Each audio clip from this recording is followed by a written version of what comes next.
The lights flickered on, flooding my new house with warmth. But the silence swallowed it whole. No laughter, no footsteps, no family. I had bought my dream home, paid for every brick, every window, every detail with years of sweat and sacrifice. And I had invited them all, parents, siblings, cousins, for a housewarming. My chance to finally stand in front of them as more than the overlooked child. But they didn't come. They went to my brother's new apartment instead. A cramped rental with peeling paint, but he was the golden son.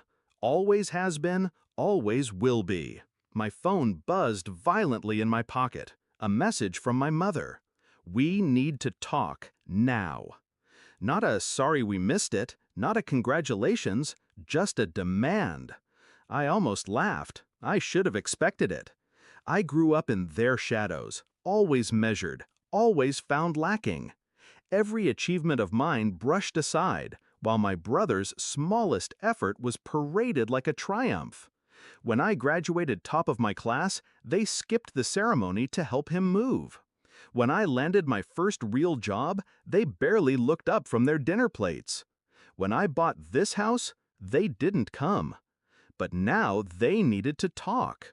That meant one thing: money. I opened the group chat, scrolled back. My brother's apartment wasn't his alone. He had dragged them into debt again. Credit cards, loans, a mess they thought I would clean up. That's when it clicked. Their absence wasn't neglect, it was calculation. They wanted to remind me where I stood, beneath him. The afterthought, the backup plan, the wallet. But they had miscalculated. I didn't rage, I didn't cry, I planned. Step 1, sever the ties. My accounts had been linked to theirs for years, subtle requests, quiet transfers, loans never repaid. That ended with one meeting at the bank. By morning, every card was canceled, every joint account closed. Step 2, my brother's apartment. I pulled the deed records, the leases.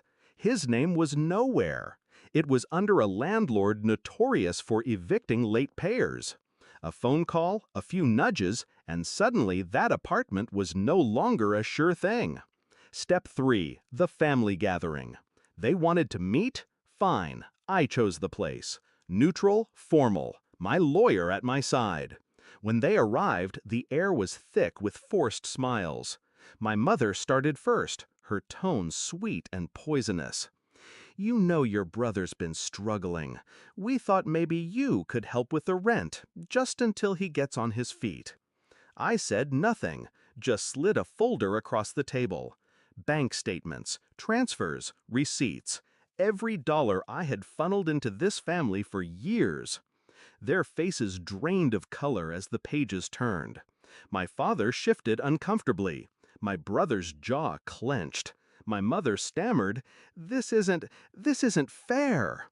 But I cut her off, calm, precise, no more. My lawyer handed them the second folder, legal notices, binding agreements, proof that I was no longer tied to them financially in any way, that I owed them nothing, that their debts were theirs alone. My brother slammed his hand on the table. "You think you're better than us now?" I leaned back, unflinching. "No, I've always been better. You just never wanted to see it." The silence after that was thick. They realized, one by one, that the lifeline they had counted on was gone. The apartment, the bills, the endless bailout, they would sink or swim on their own. For once, I wasn't the forgotten child. I was the one holding the knife. When I left, I didn't look back. The house I returned to was still quiet, still empty. But it no longer felt like rejection. It felt like victory.